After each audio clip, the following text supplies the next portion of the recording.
من يهده الله فهو المهتد ومن يضلل فلن تجد له وليا مرشدا أشهد أن لا إله إلا الله وحده لا شريك له وأشهد أن محمدا عبده ورسوله الذي لا نبي بعده وقال الله سبحانه وتعالى يا أيها الذين آمنوا اتقوا الله حق تقاته ولا تموتن إلا وأنتم مسلمون يا أيها الذين آمنوا اتقوا الله وقولوا قولا سديدا يصلح لكم أعمالكم ويغفر لكم ذنوبكم ومن يطع الله ورسوله فقد فاز فوزا عظيما يا أيها الناس اتقوا ربكم الذي خلقكم من نفس واحدة وخلق منها زوجها وبث منهما رجالا كثيرا ونساء واتقوا الله الذي تساءلون به والأرحام إن الله كان عليكم رقيبا أما بعد إن أصدق الحديث كتاب الله وخير الهدي هدي محمد صلى الله عليه وسلم وشر الأمور محدثاتها وكل محدثة بدعة وكل بدعة ضلالة وكل ضلالة في النار. Ikhwati wa akhwat azza wa iyyakum. Kita di kajian lalu sudah masuk pada bab yang ke-22 yaitu majaa anna ba'd hadhil ummah ya'budul authan. Tentang keterangan bahwasanya sebagian umat ini ada yang menyembah berhala. Di kajian lalu telah kita bahas hal-hal yang terkait dengan judul. Kemudian juga kita sudah masuk pada dalil yang pertama di mana Rasulullah sallallahu alaihi wasallam menyebutkan la tattabi'anna sunan man kana qablakum hadwa quddatin bi quddatin hatta law dakhalu hujra dabbin la dakhaltumuh. Sungguh kalian meniru tradisi umat-umat sebelum kalian selangkah demi selangkah sampai kalau mereka masuk ke lubang biawak maka kalian pun akan masuk ke lubang biawak. Lantas para sahabat bertanya, "Manhum ya Rasulullah?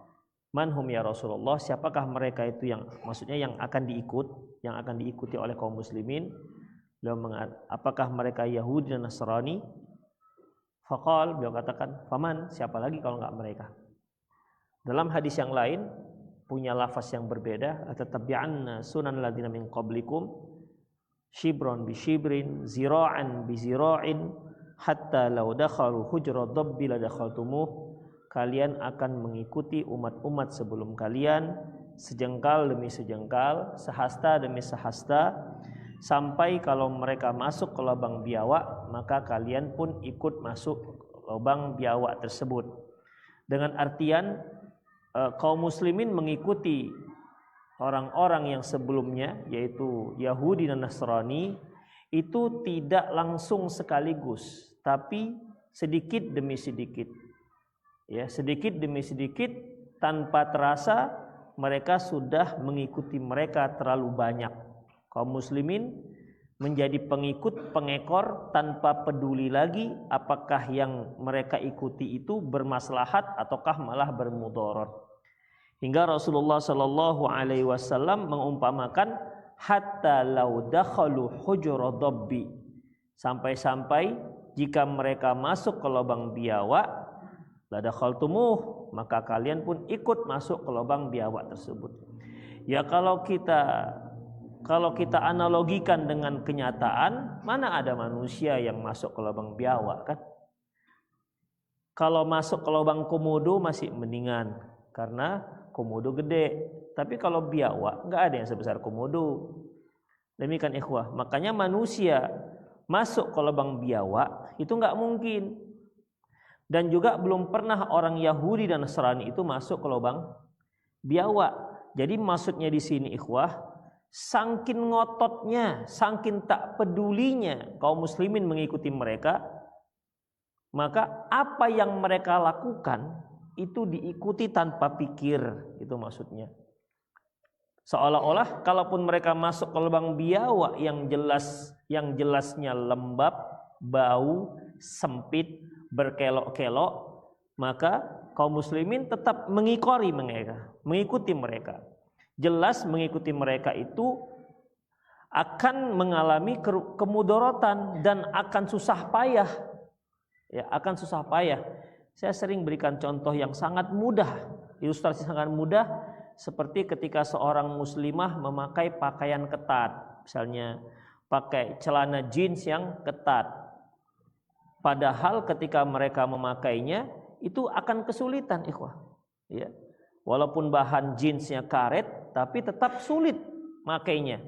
Pasti akan ditarik, memasukkan kakinya juga sulit. Coba seandainya mereka memakai jilbab syar'i, gamis syar'i, masukkan kepalanya, masukkan tangannya dari atas, coba lepas, sudah langsung terjulur ke bawah tanpa ditarik-tarik, ya kan? Kemudian ketika mereka bergerak pun tidak perlu ada yang ditarik-tarik, sehingga tidak khawatir ada aurat yang terbuka. Tapi coba kalau dia ketat, bajunya pendek, akan ditarik-tarik.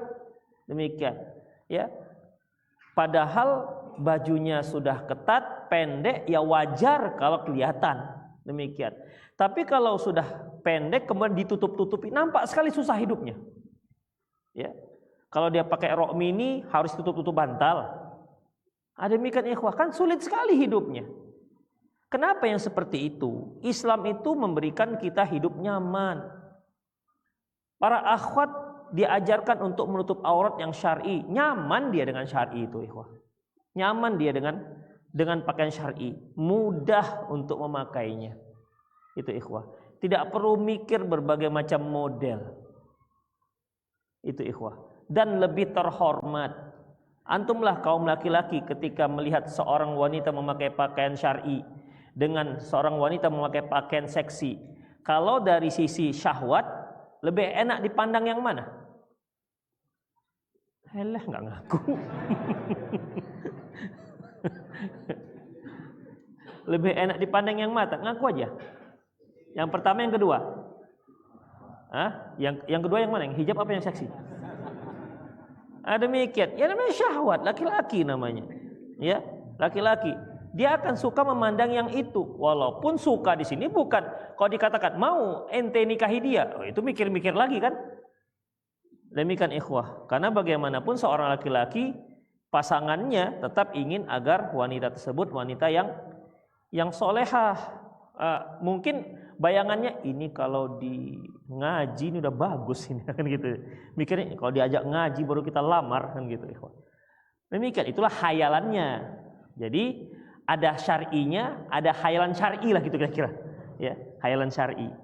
Demikian ikhwah. Jadi sebenarnya Islam ini memberikan kenyamanan. Syariat Islam itu nyaman ikhwah. Nyaman. Dari mulai sholatnya, dari mulai kebiasaannya, aturan hidupnya sehari nyaman. Bahkan kita sering meninggalkan syariat dikarenakan budaya. Walaupun budayanya rumit. Ya, walaupun budayanya rumit. Syariat lebih mudah.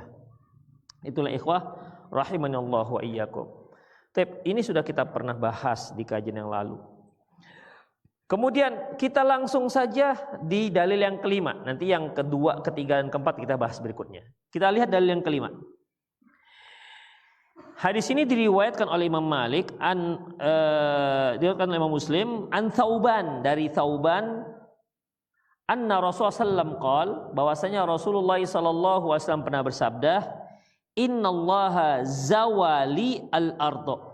Sesungguhnya Allah itu mendekatkan semua arah bumi. Kalau zawa sama dengan tawa, artinya dilipatkan.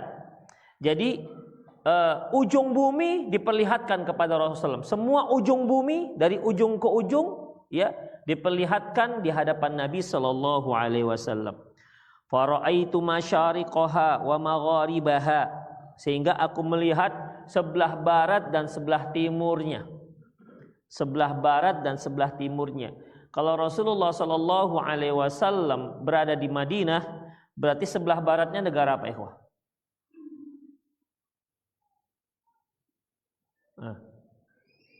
Itu Iran yang pada waktu itu dikuasai oleh negara Farsi, Raja Farsi. Kalau itu sebelah timur. Kalau sebelah baratnya ya sekitar Mesir, apalagi daerah-daerah Afrika. Itu dia. Dan itu diperlihatkan kepada Nabi Shallallahu Alaihi Wasallam. Terus utara selatannya nggak diperlihatkan. Ya, ini hanyalah sebuah ungkapan yang menunjukkan bahwasanya Allah itu memperlihatkan kepada Nabi semua arah bumi.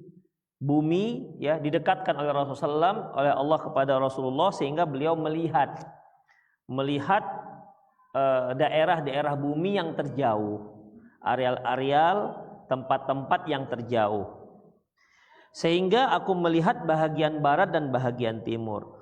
Wa inna ummati sayabulughu mulkuha ma zuwiyali minha. Dan nanti umatku akan menguasai tempat yang diperlihatkan kepadaku.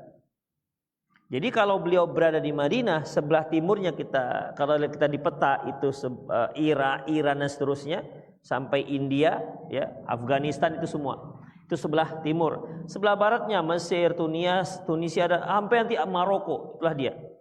Dan Rasulullah katakan sesungguhnya umatku, kerajaan umatku akan menguasai itu semua yang diperlihatkan kepadaku. Tapi nyatanya pada zaman Umar bin Khattab, di antaranya yang dikuasai kaum muslimin adalah kerajaan Romawi. Itu sebelah mana? Sebelah mananya? Sebelah utara kan? Sebelah utara. Sementara ini Rasulullah SAW menyatakan sebelah barat dan timur, tidak menyebutkan utara dan selatan. Rasulullah SAW, umat Islam pada waktu itu sudah menguasai sebelah barat, sebelah timur, sebelah utara, bahkan sebelah selatan. Selatannya Madinah apa? Negara apa? Yaman. Demikian. Dikuasai oleh kaum muslimin. Ini menunjukkan bahwasanya maksud Rasulullah itu semua arah bumi itu sejauh manapun ya bumi itu diperlihatkan kepada Rasulullah. Dan sejauh diperlihatkannya kepada Rasulullah, disitulah sampai di sanalah nanti umatku akan menguasai. Demikian ikhwan. Jadi baik yang selatan, utara, barat maupun timur itu nanti dikuasai oleh umatku, kata Rasulullah SAW. Fa'utitu kanzaini, dan aku akan diberikan zaini. Kanzaini yang dimaksud ikhwah rahimanallahu wa iyyakum yaitu kalau kanzun kita biasanya mengartikan harta karun. Ya, harta karun itu konotasinya kan begini ikhwah. Misalnya kita ngorek sepsi tank, ketemulah peti. Nah, dalam peti itu ada biasanya emas, perak. Kita katakan harta karun. Ya, makanya kalau antum pergi ke tetangga dapat itu di lemari, itu harta curian namanya, bukan harta karun. Jadi harta karun ini lebih pada tak ada pemiliknya karena dapatnya di tanah. Demikian ikhwah, itu harta karun namanya. Biasanya kanzun ini lebih diartikan pada harta karun atau apa ya, harta yang berharga, rezeki nyomplok gitu kira-kira. Bahasa apanya, dapat durian runtuh gitu kira-kira. Ya, dapat durian yang runtuh. Kenapa harus durian runtuh ikhwah? Gak perlu lagi dipanjat. Kenapa nggak dapat durian jatuh? Kira-kira kenapa? Kalau durian jatuh satu ikhwah, tapi kalau durian runtuh sepohonnya, itu antum nggak perlu manjat-manjat lagi. Itulah keberuntungan. Jadi aku diberikan dua harta yang berharga, artinya. Aku diberikan dua harta yang berharga, al-ahmar wal abyad, merah dan putih. Merah, kalimat merah ini biasanya orang Arab menyebutkan untuk ungkapan emas. Ya. Adapun abyad biasanya disebutkan sebagai ungkapan perak. Demikian ikhwah, emas dan perak. Sebagian ulama mengartikan bahwasanya emas dan perak yang dimaksud adalah Farsi dan Romawi. Kenapa demikian? Karena kalau orang Romawi itu ikhwah, istana-istana mereka itu mereka lebih suka dengan menghiasinya dengan emas. Jadi kursi emas, nanti gelasnya gelas emas. Ia merupakan raja-raja itu sebagai lambang kemewahan, bejana-bejananya emas, kursinya emas, nanti tongkatnya tongkat emas. Intinya yang benda logam yang paling favorit mereka emas. Oleh karena itu ketika masuk di istana mereka umumnya warna emas. Itu ikhwah. Adapun al-abyad yang putih ini adalah kegemaran orang Farsi.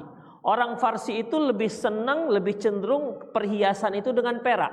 Makanya istana mereka itu lebih banyak dihiasi dengan perak ketimbang emas. Itu ikhwah, ya. Itu sebagian ulama yang mengartikan. Kemudian wa inni sa'altu rabbi li ummati alla yuhlikuha bisanatin bi'ammatin. Dan aku berdoa kepada Allah, kepada Tuhanku, agar umatku tidak musnah gara-gara kelaparan. Tidak musnah gara-gara kelaparan. Permasalahannya ikhwah, ada nggak kaum muslimin yang mati karena kelaparan? Hah?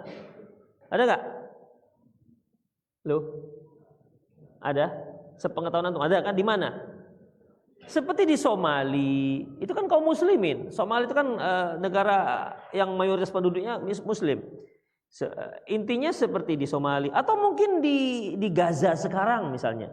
Kelaparan gara-gara diblokade oleh Israel. Ya, oleh negara Israel. Jadi ada. Terus gimana ini hadis ini? Aku mohon kepada Allah Subhanahu wa taala agar jangan sampai umatku itu musnah gara-gara mati kelaparan.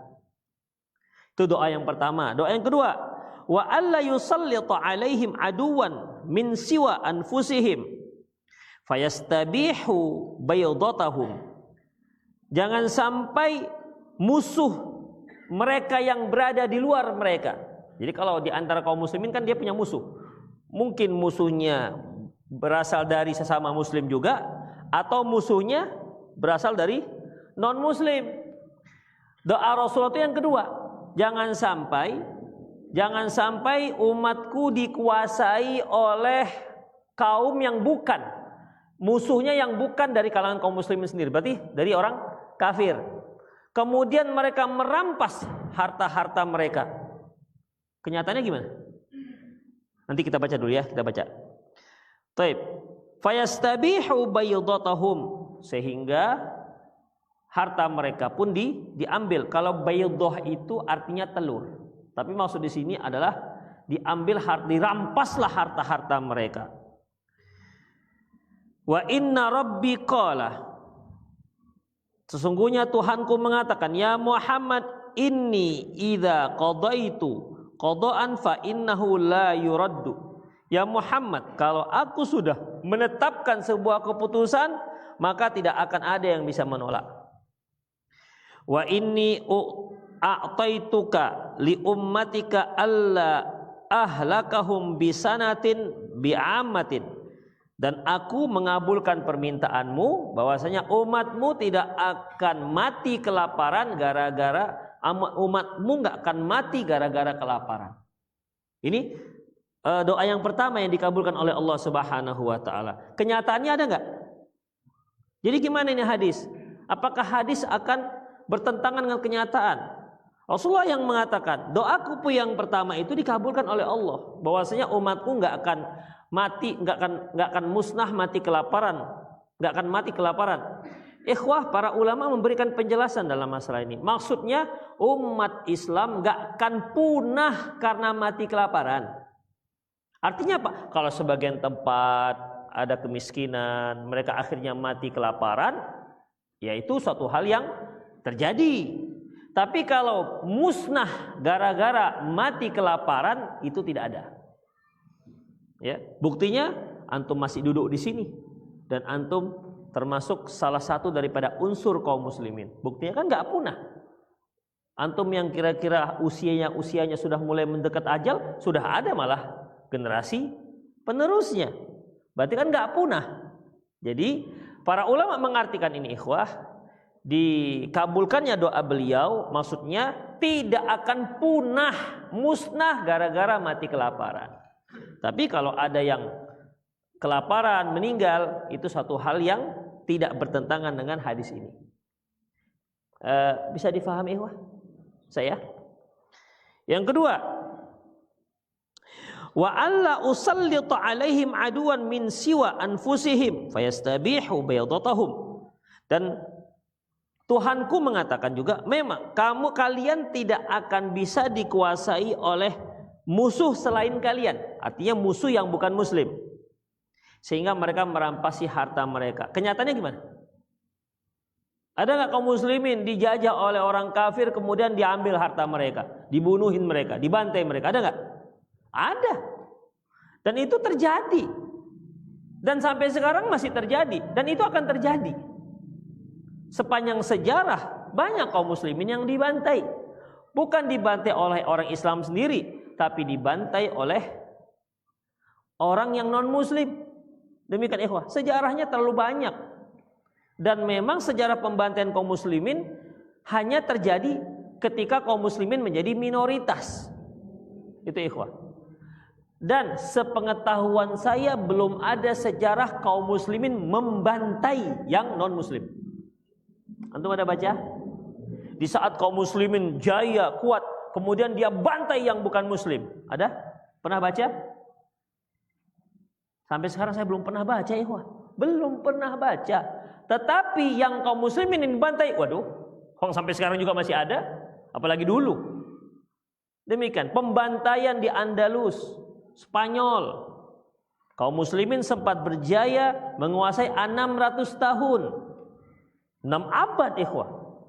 Sehingga menjadi pusat kejayaan kaum muslimin di Spanyol pada waktu itu. Akhirnya mereka dikalahkan oleh orang Nasrani. Dan akhirnya apa ikhwah? Terjadilah genosida pada waktu itu. Kaum muslimin diusir.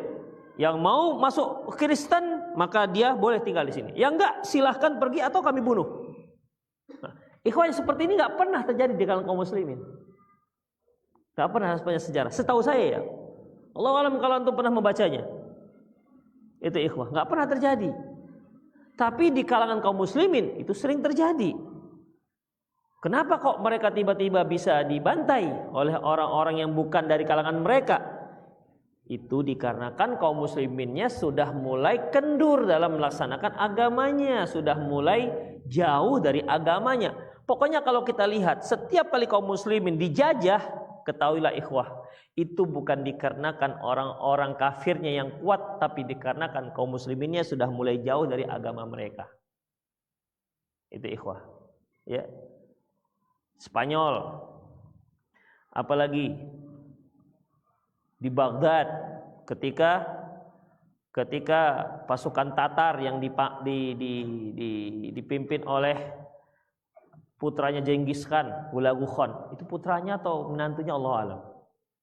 Sama-sama Khan lah, anaknya lah berarti ya, sama-sama Khan. Ada sini yang Khan. Ada yang Khan. Khan itu bisa dari Mongol, bisa juga ada juga yang dari India, Khan itu. Demikian. Mungkin yang Mongolnya yang bengisnya lah itu ya. Anak Genghis Khan, dia ada keturunan Genghis Khan.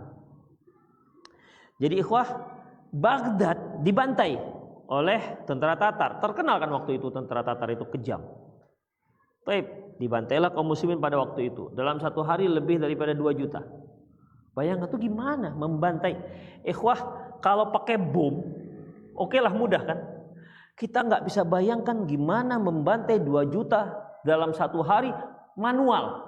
Gimana itu? Manual. Ikhwah, kita potong ayam saja 200 satu hari sudah mau tanggal tangan kita ini. Kita potong lembu 20 udah macam habis nafasnya. Ini membantai 2 juta setahun tuh ngeri kali. Itu gimana caranya? Manual loh. Bukan dibom bang bisa. Ya, masuk jatuhkan satu nuklir mungkin bisa lebih daripada itu. Tapi manual, dulu kan tidak ada yang namanya bom, yang adanya pedang. Demikian. Bayangkan 2 juta itu gimana pembantaian itu terjadi. Demikian ikhwah. Itu kaum muslimin gara-gara pengkhianatan seorang perdana menteri Syiah, dia Ibnu Alqam. Udah, itu yang dulu-dulu dan banyak lagi yang dulu-dulu. Termasuk ketika kaum muslimin berhasil menguasai Baitul Maqdis. Waktu itu berhasil ditaklukkan oleh siapa? Abu Ayyub apa? Salahuddin Al-Ayyubi. Tapi setelah itu kan kembali dikuasai oleh orang Nasrani. Apa yang mereka lakukan? Bantai. Ketika kaum muslimin yang menguasai, apa yang terjadi? Nggak ada pemaksaan. Yang mau masuk agama Islam silakan, yang enggak silakan tapi bayar jizyah. Yang mau keluar silakan. Itu ikhwah. Yang baru-baru terjadi, misalnya yang kita juga masih hidup, udah lahir, apa? Bosnia, ikhwah. Bosnia itu genosida juga, ikhwah. Pembantaian. Kaum muslimin dibantai. Apakah dikarenakan kaum muslimin pada waktu itu sedikit? Enggak, banyak. Tapi pada waktu itu memang agama sudah mulai tanggal. Waktu itu kaum muslimin, ya, berita-berita dari kawan-kawan, biasa mereka Natalan bareng, tahun baru bareng, ya hampir agamanya sampai nggak bisa dibedakan antara Nasrani dan Yahudi dan Muslim. Dibantai. Demikian ikhwah. Kemudian apa lagi? Banyak hal ikhwah, termasuk baru-baru ini suku apa Uyghur Cina, Uyghur Cina. Kemudian ini Myanmar, ya kan? Itu Rohingya. Demikian ikhwah, itulah yang terjadi. Sekarang ini Palestina. Demikian Palestina. Enggak peduli mereka. Walaupun itu melanggar resolusi PBB, enggak peduli mereka. Itu ikhwah, enggak ada yang bisa mencegah. Demikian. PBB mereka juga. Makanya ikhwah rahimallahu wa iyyakum, itulah yang terjadi. Ya. Terus gimana dengan hadis ini? Di mana doa Rasulullah bahwasanya dikabulkan oleh Allah, kaum muslimin tidak dikuasai oleh orang kafir dan tidak akan dirampas hartanya oleh orang kafir. Kenyataannya terjadi. Itu gimana jadinya ini? Hadis ini riwayat Muslim, hadis sahih. Ikhwah, para ulama mengatakan bahwasanya kalau sebagian kaum muslimin mungkin itu terjadi, sebagaimana mati kelaparan di sebagian tempat. Tapi secara keseluruhan kaum muslimin itu dikuasai dan dirampas hak miliknya oleh orang kafir, itu belum pernah terjadi. Walaupun pernah pembantaian di Spanyol, tapi di luar Spanyol kan banyak lagi kaum muslimin. Terjadi pembantaian di Baghdad, tapi luar Baghdad masih banyak lagi kaum muslimin. Jadi ini sama dengan masalah mati kelaparan. Demikian, yaitu maksudnya muslim secara keseluruhan. Itu nggak akan pernah terjadi. Demikian ikhwah. Taib. Berarti nanti musnahnya kaum muslimin gimana? Bukan dengan orang kafir, tapi dengan muslim sendiri. Itu ikhwah. Kalau bisa kita lihat kejadian-kejadian yang pernah terjadi, seperti pada tahun abad ketiga Hijriah. Pada waktu itu suku Qaramithah, ya, sekte Qaramithah itu menyerang Ka'bah. Qaramithah ini salah satu sekte Syiah Rafidhah, di mana pada musim haji sekitar tahun 313 Hijriah, pada tanggal 8 Dzulhijjah itu hari apa? Kalau istilahnya dalam pelaksanaan haji, 8 hari tarwiyah. Pada saat itulah sekte Qaramithah ini, Syiah ini membantai jamaah haji, kemudian mereka rampas semua harta mereka, kemudian mereka pergi ke Ka'bah, kiswahnya dicopot, kemudian dirobek-robek dan dibagi-bagiin ke pasukannya, kemudian talang Masjidil Haram itu mau dibongkar dengan mereka, bukan Masjidil Haram, yang talang Ka'bah yang cucuran air yang jatuhnya ke Hijri Ismail itu mau dibongkar, tapi kontrol fa'ala ketika ada yang mau bongkar itu, mau dibawa mereka, mau dicuri mereka, jatuh mati dia. Akhirnya nggak ada lagi yang berani yang membongkar talang itu. Kemudian membongkar Hajarul Aswad, ya, membongkar Hajarul Aswad, dan berhasil mereka bongkar. Mereka bawa ke tempat mereka. Namun setelah 22 tahun dikembalikan Hajarul Aswad. Jadi selama 22 tahun orang tawaf tanpa ada Hajarul Aswad. Itu ikhwah, ya. Amir kota Mekah pada waktu itu sengaja pergi ke sana untuk meminta kembalikan Hajarul Aswad karena sama-sama muslim kan, enggak dipedulikan mereka. Amir dan keluarganya langsung dibunuh oleh mereka, dibantai. Itulah terjadi ikhwah tahun sekitar 3 abad ketiga Hijriah.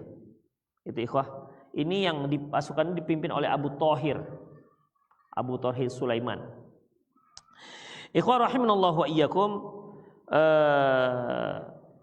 itulah dia. Kemudian kita lanjutkan lagi hadisnya.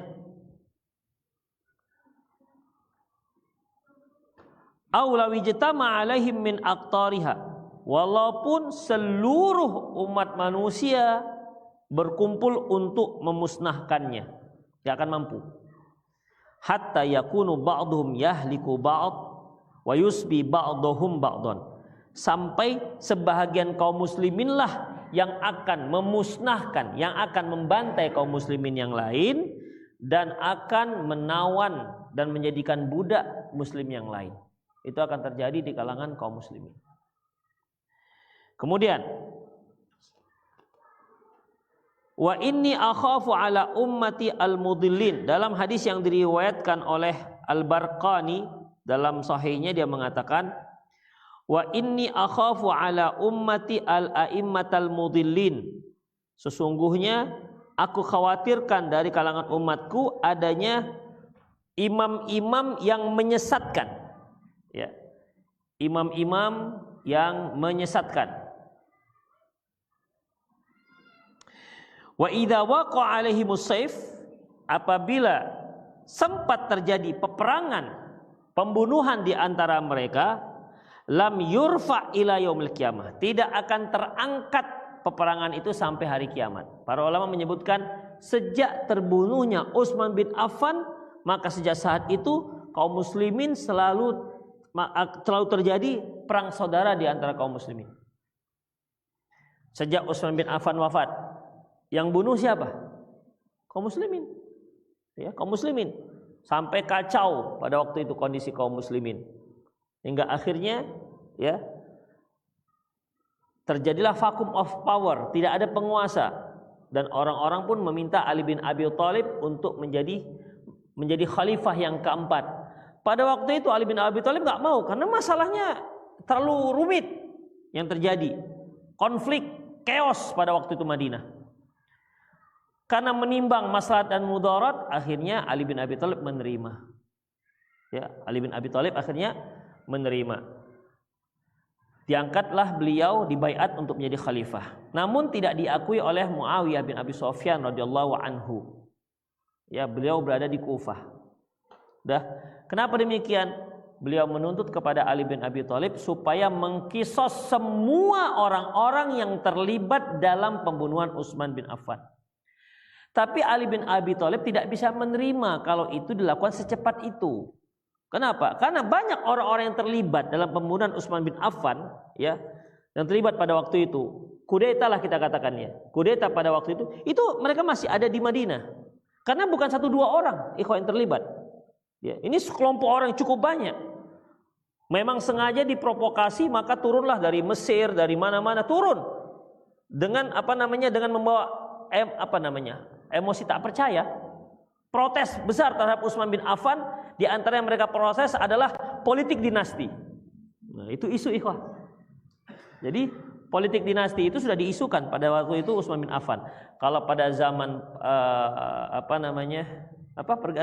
lengsernya Pak Harto reformasi. Zaman reformasi lebih masyhur dengan KKN.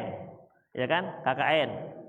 Korupsi, kolusi, nepotisme. Kalau yang ini pemilih apa? Nepotisme. Nah, itu ikhwah. Kalau sekarang lebih dimasyhurkan dengan politik dinasti. Itulah yang dituduhkan kepada Utsman bin Affan. Sehingga ya namanya masyarakat ikhwah dari dulu sampai sekarang kan mudah terprovokasi. Ya, asalkan kepentingan dia terganggu, ya sudah, maka mudah terprovokasi. Akhirnya turunlah dari Mesir, yang dari Irak, turun semua menuju ke kota Madinah. Berkumpul mereka. Di situ kemudian demo minta agar Utsman bin Affan lengser. Terus mana sahabat-sahabat di Madinah pada waktu itu? Kenapa nggak ada yang membela Utsman bin Affan? Ikhwah, semua para sahabat, terutama sahabat-sahabat kaula mudanya, Husain, Hasan, dan yang lainnya itu sudah standby standby untuk membela Utsman bin Affan, mengelilingi rumah Utsman bin Affan membela, dan nggak berani mereka menyerang. Kenapa? Yang mereka lawan adalah para sahabat, ketahuan sesatnya. Tapi kata Utsman bin Affan, punya keputusan, kalian pulang semua, pulang, biar saya saja yang menghadapi. Demikian. Ini perintah Utsman bin Affan. Jadi bukan berarti para sahabat kok nggak membela, khalifah masa nggak membela? Mana pos pampresnya pada waktu itu, kan gitu kan? Masa nggak dijaga? Dijaga. Tapi Utsman bin Affan menyuruh para sahabat-sahabat muda-muda ini dan sahabat-sahabat yang lain suruh pulang. Udah biar saya menghadapi sendiri.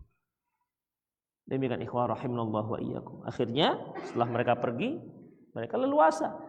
Terbunuhlah Utsman bin Affan pada waktu itu sedang membaca Al-Qur'an. Demikian ikhwah. Dan terbuktilah ucapan Rasulullah sallallahu alaihi wasallam ketika beliau, Umar bin Khattab dan Utsman, Abu Bakar Siddiq, Umar dan Utsman berada di Gunung Uhud. Pada waktu itu bergetar Uhud. Lantas Rasulullah menghentakkan kakinya. Tenang ya Uhud, tenang kamu. Fa inna 'alaika nabiyyun as-siddiq wa syahidan. Tenang kamu ya Uhud, sungguhnya di atasmu ada seorang nabi, seorang siddiq itu Abu Bakar, dan 2 orang yang mati syahid. Itulah ikhwah rahimanallahu wa iyyakum. Makanya Ali bin Abi Thalib menolak permintaan Muayyah bin Abi Sufyan, karena nanti kalau itu dikisos itu chaos, lebih parah. Maksudnya tunggu dulu. Nah, inilah salah satu penyebab terjadinya perang. Ya setelah diprovokasi perang seperti perang antara pasukan Ali dan Muawiyah radhiyallahu anhuma, perang apa namanya? Perang Siffin. Itu juga awal permasalahan terjadi perang Jamal antara pasukan Ali bin Abi Thalib dengan pasukan yang dipimpin oleh Aisyah radhiyallahu anha, yang pada awalnya tidak ada niat untuk perang, tapi ketika ada di kalangan masing-masing pasukan ini provokatornya, akhirnya terjadilah peperangan yang sangat tidak diinginkan. Dan pada 2 peperangan ini banyak terbunuh para sahabat. Dan terjadi peperangan terus ya sampai saat ini, di mana sebagian kaum muslimin memerangi sebagian yang lain atas nama kebenaran, atas nama perubahan, atas nama reformasi, atas nama melawan kezoliman, ya, sama kezoliman dan seterusnya. Nah, ketika terjadinya pemberontakan di Mesir, baru-baru ini orang sebut nama Rabiul Arab. Rabiul Arab itu artinya kebangkitan Arab. Jadi demo-demo yang terjadi di negara Arab itu dia katakan kebangkitan Arab. Mesir, Tunisia, apalagi Libya, sampai sekarang masih perang ikhwah. Dengan siapa? Dengan orang kafir? Enggak, dengan kaum muslimin. Ya, antar sama mereka perang saudara. Sampai sekarang di Suriah itu kan disebut juga Rabiul Arab, kebangkitan orang Arab. Sampai sekarang kan nggak selesai Suriah. Cuman nggak sampai aja kepada kita beritanya. Kalau dulu kan banyak provokatornya. Sampai sekarang nggak selesai ikhwah. Negeri yang disebut dengan 1001 nabi udah luluh lantah. Sampai sekarang nggak ada hasil. Mereka yang ingin memberontak Bashar Assad yang dikatakan Syiah, kemudian ingin lengser, ingin digantikan, udah terjadi. Belum dapat kan 1 orang, tapi akhirnya mengorbankan jutaan kaum muslimin ikhwah gara-gara pertempuran. Itu ikhwah. Siapa yang bertanggung jawab itu ikhwah? Yang bertanggung jawab siapa saja yang memuftikan, memfatwakan bahwasanya peperangan di situ adalah jihad. Dia mempertanggungjawabkan semua kaum muslimin yang tewas pada saat itu. Demikian ikhwah rahimanallahu wa iyyakum. Itulah dia. Ya. Dan ini akhafu ala ummati al-a'immatal mudillin. Aku khawatir dari umatku, yaitu imam-imam pemimpin yang menyesatkan. Wa idza waqa'a 'alaihimus sayf lam yurfa ila yaumil qiyamah. Kalau sudah terjadi pertempuran itu, maka sampai kapanpun tidak akan selesai. Sampai hari kiamat nanti akan ada saja perang saudara antara kaum muslimin. Wala taqumu sa'atu hatta yalhaqu hayyun min ummatil bil musyrikin.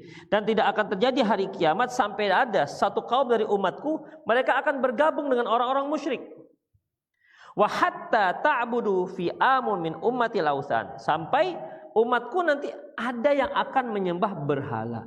Bayangkan, dia kaum muslimin bersyahadat tapi dia menyembah berhala sebagaimana yang dilakukan oleh orang-orang musyrik pada waktu itu. Bayangkan sampai seperti itu. Terus gimana jadi dakwah Rasulullah yang mengajak orang-orang untuk bertauhid? Demikian. Kalau toh yang dilakukan dia muslim tapi musyrik gitu gimana? Dia muslim tapi dia musyrik. Dia muslim tapi menyembah berhala. Hanya mungkin berhalanya tidak sama lah seperti berhala dulu, tapi tetap jadi berhala. Kan kemarin ada kita bahas masalah ada authan, ada asnam. Kalau authan itu berhala bentuk patung yang disembah. Tapi kalau asnam berhala yang disembah selain bentuk patung, mungkin bentuk kuburan, mungkin bentuk manusia, atau mungkin bentuk hewan. Semua itu dikatakan asnam. Itu ikhwah rahimanallahu. Dan inilah inti daripada poin yang ingin digarisbawahi oleh Syekh Muhammad bin Abdul Wahhab, sehingga beliau meletakkan hadis ini dalam bab, yaitu bab di mana keterangan kaum muslimin, sebagian kaum muslimin akan ada di antara kaum muslimin yang menyembah berhala. Wa inna sayakunu min ummati kadzabuna wa kadzabuna thalathun, sungguhnya akan ada di umatku nanti 30 orang pendusta. Tapi karena waktu kita sudah mulai habis, insyaallah kita lanjutkan pengajiannya hadis ini. Kita lanjutkan di pertemuan yang akan datang. Baik, demikian ikhwah, karena di sini ada masalah nabi.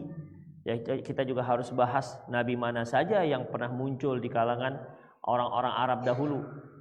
Dan di Indonesia kan juga banyak ngaku nabi. Demikian ikhwah, banyak.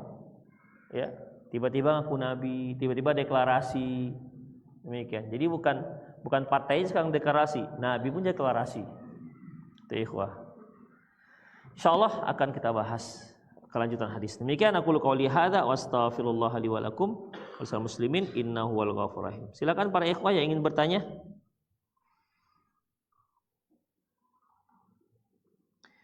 Ustadz, apakah anak perempuan wajib dikhitan juga sebagaimana laki-laki? Allahu a'lam bissawab. Memang para ulama berbeda pendapat tentang masalah hukum khitan perempuan. Kalau khitan laki-laki hukumnya wajib. Ya, apakah perempuan dikhitan? Iya, perempuan juga dikhitan. Rasulullah SAW pernah mengatakan, idzal taqal khitanan faqad wajabal ghusl. Apabila bertemu dua khitan, maka dia wajib mandi. Bertemu dua khitan. Khitan mana aja ini? Khitan laki-laki dan khitan si suami dan khitan si istri. Artinya khitan yang dimaksud adalah kemaluan mereka. Artinya melakukan hubungan badan, maka dia wajib mandi. Nah, ini artinya ikhwah, dua khitan yang dimaksud ini adalah hubungan badan. Berarti kenapa Rasulullah mengatakan istilah dua khitan? Berarti dua-dua dikhitan. Nah, hanya saja apakah hukumnya sama? Enggak ikhwah. Ya. Dan memang ini khilafiyah. Sebagian ulama menyebutkan dua-duanya wajib. Sebagian lagi enggak, ya, dan saya cenderung pada pendapat yang ini, yang laki-laki wajib, tapi kalau perempuan itu hukumnya mustahab. Ya, hukumnya mustahab. Demikian ikhwah. Dulu nanti enggak lengkap kisahnya. Kita lewat aja ya, kita skip kisahnya. Kisah ketika duel antara pasukan kaum muslimin pada waktu perang Uhud, perang Badar atau perang Uhud, di mana kalau duel itu kan masing-masing ngejek, melemahkan yang lain. Ya, yang namanya perang itu melemahkan yang lain dengan cara memberikan julukan-julukan. Salah satu daripada si musuh yang duel, saya lupa namanya, dikatakan, "Wahai anak si tukang potong budur." Tukang potong budur, tukang khitan. Yang mamakmu tukang khitan, gitulah kira-kira. Artinya di bangsa Arab itu sudah masyhur yang namanya khitan. Jadi orang Arab walaupun mereka bukan Islam itu sudah masyhur mereka itu khitan. Demikian. Makanya Heraklius, ikhwah, ketika dia kan ahli nujum. Ahli nujum yang maksud dia lihat-lihat pergerakan bintang dan akhirnya dihubungkan dengan kejadian yang ada di bumi. Nah, ini kan nggak dibolehkan. Ini termasuk cara-cara sihir. Dia katakan, Dia bahwasanya telah muncul nabi terakhir tapi di kalangan orang-orang yang berkhitan. Dan dia konsultasi, dia share apanya ini hasil penelitiannya dengan kawan-kawannya ahli nujum juga, dan mereka juga sama. Setelah mereka teliti siapa ini umat yang bangsa yang berkhitan, dia adalah orang Arab. Jadi orang Arab dahulu mengkhitan anaknya baik laki-laki maupun perempuan. Itu ikhwah. Jadi bagaimana untuk para wanita disunnahkan untuk dikhitan, ya, disunnahkan untuk dikhitan. Dan khitan perempuan itu tidak boleh habis, ya. Sebagaimana Rasulullah memerintahkan seorang sahabiah supaya berkhitan, tapi ambillah sedikit, bukan dihabiskan. Demikian. Apalagi kalau khitan laki-laki, jangan dihabiskan semua. Dia kulitnya aja, bukan dari pangkal ya. Hilanglah masa depannya. Kalau dipangkas dari pangkalnya, demikian ikhwah. Itulah masalah khitan, Allahu a'lam bissawab. Ada yang mau nanya langsung, silakan ikhwah. Ya.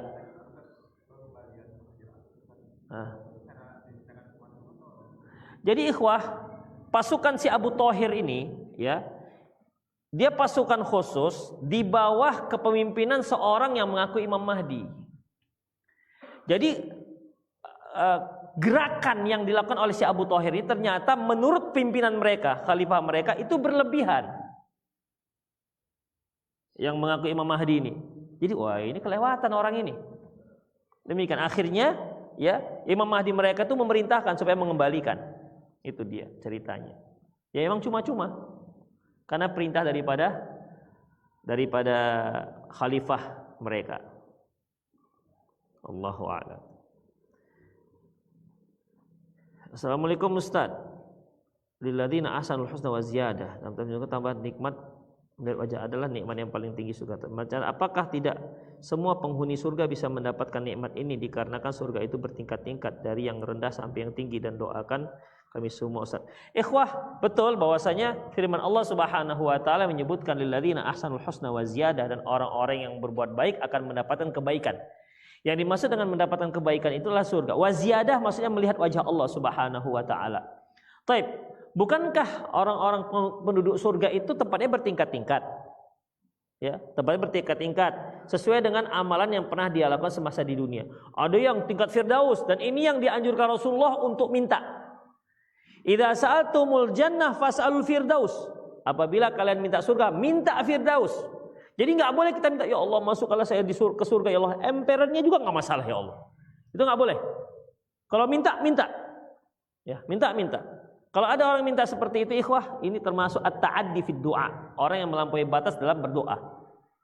Antum misalnya minta surga, ya Allah mintalah aku surga, sebelah kanannya itu banyak kebun-kebun kurma, sebelah kiri kebun-kebun pisang.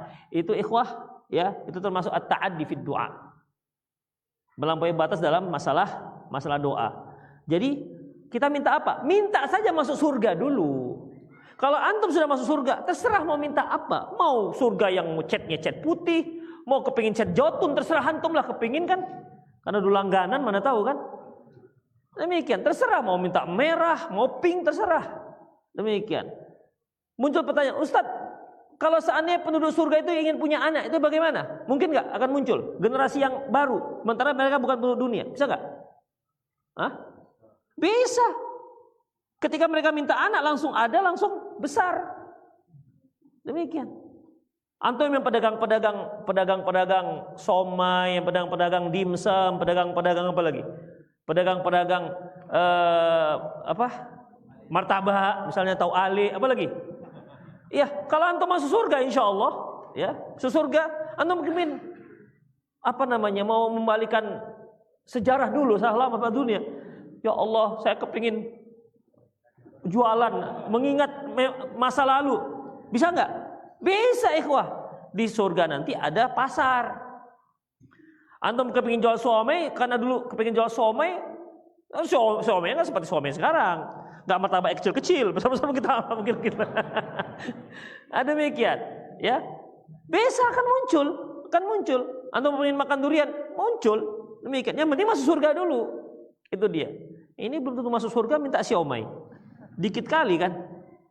Demikian ikhwah, itulah dia kira-kira, ya. Maka somai kok siomay. Itu ikhwah. Jadi dalam masalah ini itu gimana dengan melihat Allah? Ada perbedaan pendapat para ulama pada masalah ini, ya. Kemarin Syekh Ibrahim Ruhaili atau daurah beliau di Roja jam hari Jumat dan hari Sabtu yang lalu ini. Beliau ditanya masalah ini, kata beliau, melihatnya Allah sesuai dengan tingkatannya. Itu dia. Ya, karena melihat Allah itu merupakan suatu kenikmatan, bahkan nikmat yang lebih nikmat ketimbang nikmat surga. Makanya ziyadah.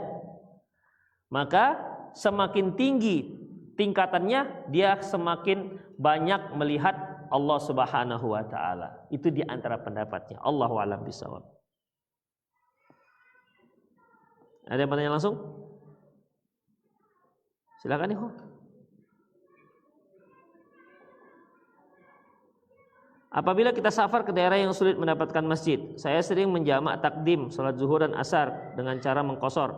Namun ketika saya berpindah daerah, saya mendapati satu masjid sedang sholat asar berjamaah, lalu saya ikut sholat asar berjamaah bersama mereka dengan merubah niat semoga Allah Subhanahu wa taala menerima jamak sholat saya tadi sebagai sholat sunnah. Apakah boleh Ustaz? Ikhwah, pernah dua orang sahabat, mereka sudah sholat di kemah mereka karena mereka musafir. Mereka musafir, sudah sholat. Lantas setelah itu mereka ke masjid. Ketika sholat berkumandang, ya, ketika adzan berkumandang, mereka datang ke masjid. Ketika sholat sedang didirikan, mereka duduk di belakang, nggak ikut sholat. Setelah selesai sholat, Rasulullah tanya, kalian kenapa nggak sholat? Kata mereka, kami sudah sholat ya Rasulullah di kemah kami. Apa kata beliau? Sholat saja dan jadikan sholat yang ini sholat sunnah. Itu dia. Sholat yang ikut sholat sunnah. Jadi bukan yang telah dilakukan sholat sunnahnya, yang diikut itu sholat sunnah. Itu ikhwah. Paham ya? Itu Allahu a'lam bishawab. Ada yang mau langsung? Tak ada? Ya.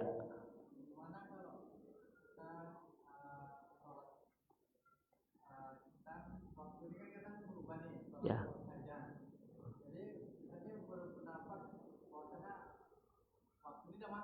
Ya.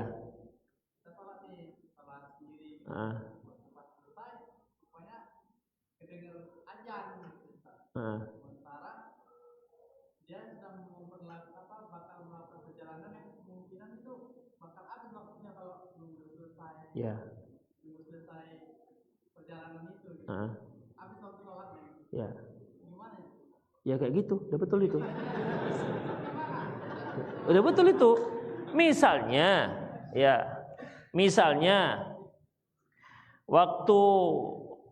waktu zuhur misalnya jam berapa sekarang? 12.40 ya. 12.40 itu adzannya. Udah. Antum mau pergi ke Jakarta, boarding pass, tahu boarding pass kan? Tiket. Nah, awak bukan menyepelekan, supaya mensarah supaya paham. Jadi tiket pesawat adalah tiket pesawat itu menunjukkan boarding passnya itu. Boarding pass itu artinya masuk pesawat, ya. Jadwal masuk pesawatnya atau disebut boarding passnya itu jam 12.50 misalnya. Ya, jam 12.50. Udah? Kalau dia tunggu jamaah kan ada iqamah lagi. Apalagi dia nunggu jamaah iqamah yang Abu Bakar, lebih terlambat lagi dia. Ini kan bisa nih. Dia akan terlambat. Bisa nggak dia begitu adzan langsung sholat? Kemudian bisa, boleh, nggak apa-apa ikhwah. Ya, nggak apa-apa. Karena ada uzur. Dibolehkan. Daripada dia nunggu, kapan lah qomat bapak ini lama. Pak, qomat lah pak, sedikit lagi katanya. Sedikit lagi. Masih ada yang sholat itu. Begitu ini selesai satu rakaat, masuk satu lagi. Jadi yang ini selesai, yang satu lagi masih ada satu rakaat. Begitu ini selesai satu rakaat, masuk lagi sebelah sana. Terlambat. Jadi tinggal satu. Akhirnya sholatlah dia, boleh, nggak apa-apa. Yang penting dia sholat sudah masuk waktu sholat. Belum masuk sholat. Jadi dia sholatnya jam 12 begitu. Mungkin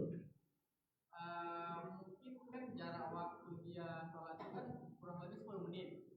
Sementara kan waktu yang berubah azan ini kan mau sampai sampai 10 menit juga perubahan. Oh, jadi misalnya kalau zuhur masuk 12.40, dia 12.30 sudah sholat. Ya, jadi setelah selesai baru wajar gitu. Itu kira-kira sih.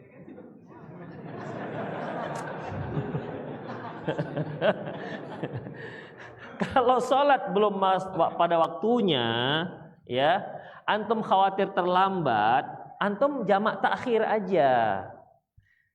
Jangan sholat sebelum waktu. Kalau sebelum waktu nggak sah sholatnya. Kalau itu dia lakukan, bagaimana? Taunya, saya kira boleh untuk agar tidak dikatakan nggak sholat, gitu, nggak boleh. Seminggu kemudian baru tahu itu nggak boleh. Gimana? Dia qadha. Sholat yang tadinya dia lakukan sebelum adzan dia qadha, karena dia nggak tahu. Ada seorang bertanya, Ustadz, saya pernah. Jadi pengajian saya itu kalau kita pergi dari rumah maka boleh mengkosor. Jadi misal rumah di Mencirim, udah sampai Medan mengkosor dia selalu. Mencirim dia pergi dia ke Medan kosor, pergi dia ke Belawan di kosornya, pergi ke mana? Marelan di kosornya, Sukarami di kosornya, dianggap musafir dia. Jadi itulah yang dia pahami, yang mereka pahami dalam pengajian dia. Demikian. Jadi bagaimana? Itu kan nggak boleh. Itu nggak boleh. Jadi bagaimana? Apa yang dia lakukan? Yang tadi, dia menjamak maghrib kalau kita menjamak qasar maghrib dengan isya, berapa yang kita lakukan? Berapa rakaat maghrib? 3 dengan dia maghribnya dipotong dengan dia 1. Jadi maghribnya 2, isyanya 2. Jadi selama ini begitulah dia lakukan. Pertanyaannya, bagaimana hukum sholat maghribnya itu? Apakah biar saja karena nggak tahu, ataukah diqadha? Nah, itu kemarin saya tanyakan kepada Syekh Ibrahim Ruhaili, kata beliau diulang, diqadha. Dia ingat-ingat yang mana berapa kali diqadha. Kenapa? Nggak sah. Itu dia, nggak sah. Sama tadi itu qadha ya. Karena belum masuk waktu. Ada lagi yang lain? Ya. Masalah apa? Kiblat. Ya. Kenapa dia ke sana? Oh iya. Dia nggak punya aplikasi Kompas, nggak punya HP. Oke. Susahkanlah pertanyaannya supaya agak susah juga jawabannya. Nggak bawa HP-nya ketinggalan gitu kira-kira. HP ketinggalan. Terus?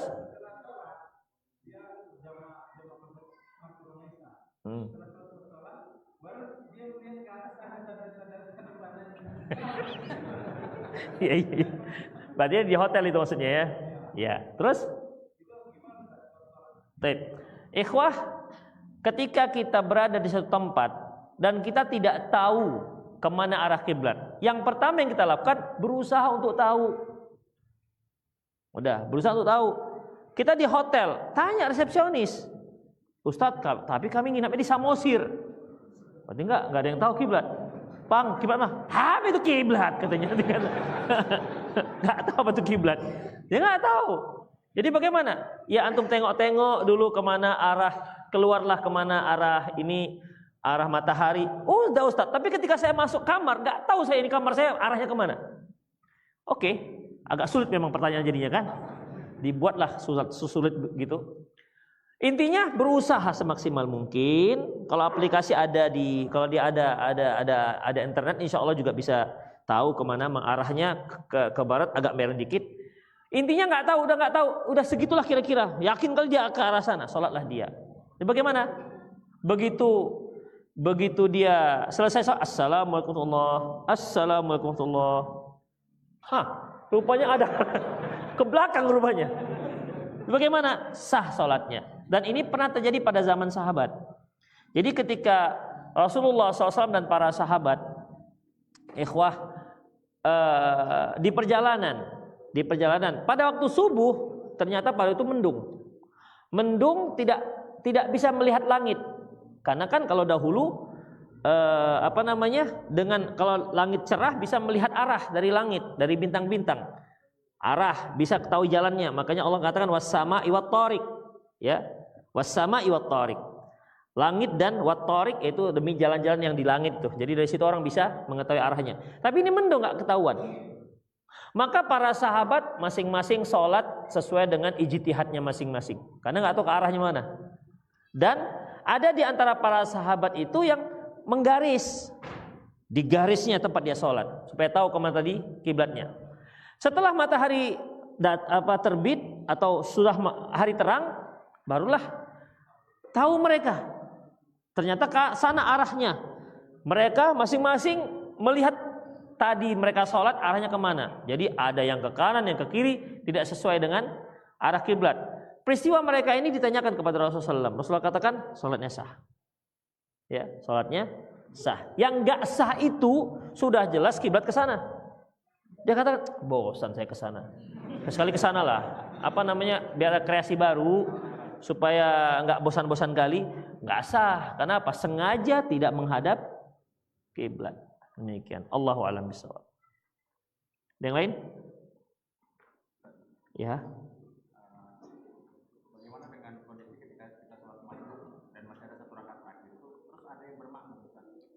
Kita sholat malam masbuk. Nah.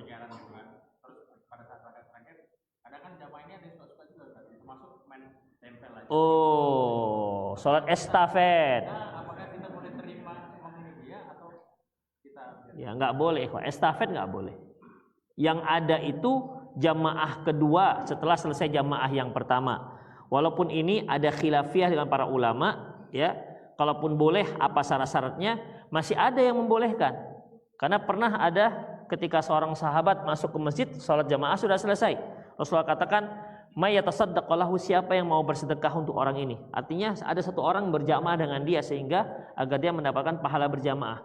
Tapi kalau yang estafet itu Allahu a'lam bishawab, sampai sekarang saya nggak tahu dalilnya. Ya ini tok gitu kan 1 rakaat. Ini kan 3 rakaat. Datang lagi yang lain, tok lagi gitu kan. Sok belakang. Ini udah selesai, tok lagi, tok begitu. Makanya estafet. Yang estafet seperti ini Allahu a'lam, saya belum tahu kebolehannya. Ya. Harus ada dalil dulu baru boleh kita melaksanakannya. Terus gimana Ustaz? Dia tepuk pundak kita. Ya cuek aja antum. Enggak usah. Enggak usah. Cuek aja. Cuek aja. Ya. Kalau antum jangan enggak usah menunjuk Allahu Akbar, diam aja. Dia ngikuti juga Ustaz, pas sujud diam-diam. Nah, gitu kan. Tiba-tiba antum berdiri masih sujud. Ini kok enggak ada takbir-takbirnya gitu. Rupanya kita sudah berdiri, jadi nggak usah kasih komando, demikian. Dan dia akan tahu bahwasanya dia nggak mau dikomandoi. Demikianlah ikhwah, sudah 9:30 lewat.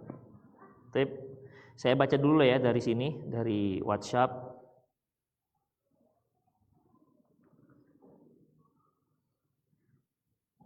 Ustadz, saya seorang guru SD, apakah saya masih bisa bersalaman dengan siswa saya yang laki-laki? Kalau dia sudah balik nggak boleh. Atau sudah mumayyiz. Seorang yang dikatakan sobi, anak-anak dalam Islam itu, ikhwah, ada yang mumayyiz, ada yang belum mumayyiz. Belum mumayyiz ini dia sudah tahu mana yang baik, mana yang buruk. Antum sudah balik? Udah? Udah, mana yang belum balik? Saya tengok. Udah balik? Udah balik Bapak ini, masa belum balik? Mana? Udah balik belum? Udah balik?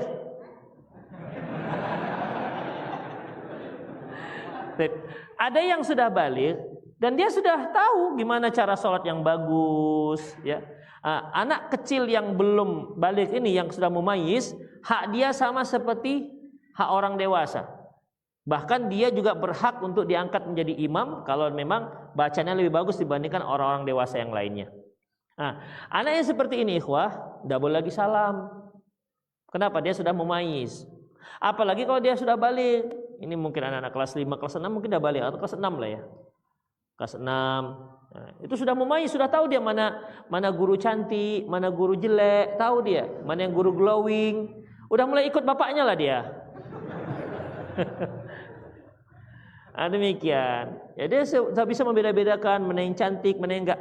Kan anak-anak yang belum memayis ini adapun ibu-ibu cantik, akhwat cantik misalnya dekat dia kan cuek aja. Ya. Tapi kalau yang memayis dia akan pastikan. Pokoknya persis macam bapaknya lah. Nah, itulah. Lebih kurang begitulah ikhwah, ya.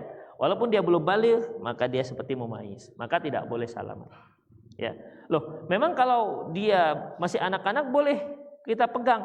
Ikhwah, Rasulullah SAW pernah ketika beliau sedang ada hidangan, tiba-tiba ada seorang jariyah, anak kecil, perempuan, ka'annaha tudfa, seolah dia didorong dari belakang untuk mengambil makanan. Atas dipegang oleh Rasulullah tangannya, ya, dipegang. Kemudian kata Rasulullah, sesungguhnya tangan yang kupegang di situ ada tangannya setan. Setan ingin makan melalui anak ini, karena anak ini tidak mengucapkan Bismillah. Demikian ikhwah. Itulah memegang anak. Jadi kalau anak itu masih kecil gitu kan, boleh kita salaman, kita cium, ya. Tapi jangan niatnya mumpung belum besar. Gitu. Baik, itulah ikhwah rahimanallahu wa iyyakum, semoga bermanfaat. Aqulu qouli hadza wa astaghfirullah li wa lakum wa lisal muslimin innahu wal ghafurur rahim.